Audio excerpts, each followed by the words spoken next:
Now, your latest headlines and 7 First Alert forecast from 7 Action News.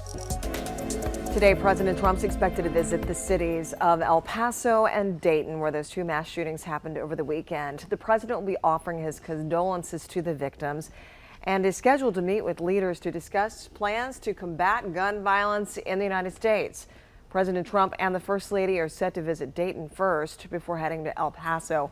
31 people were killed and dozens more wounded in these 2 attacks, which happened just 13 hours apart. 436 voters across Metro Detroit, of course, made their voices heard during Tuesday's primary election. The results for several key races and proposals are in this morning. In the race for mayor of Warren, incumbent James Fouts will face Kelly Collegio in November. Fouts is seeking his 4th term in office. In Oakland County, a proposed police and fire special assessment in Bloomfield Township was shot down. 62% of voters came out against that measure. Also, the proposed $57 million parking structure bond proposal in Birmingham was also soundly defeated. 68% of voters came out against that proposal as well.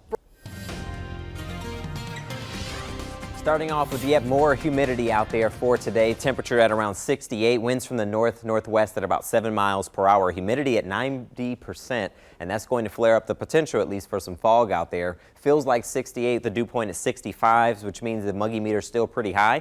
Temperatures across the area, we're all in the 60s. Lapeer at 61, Port Huron matching that number. Mount Clemens at 65, and Troy just a touch below 70 degrees. Just looking at your forecast over the next 72 hours. For today, we're going with the high of 83.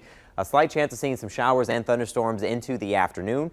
For tonight, we're down to around 67. Rain returns going into Thursday morning. We'll hit a high of 82, and eventually we'll start to cool things down as we march on towards the weekend. We'll show you that 7-day forecast and how cool we'll be coming up in just a bit. These have been your latest headlines and 7 First Alert forecast from 7 Action News.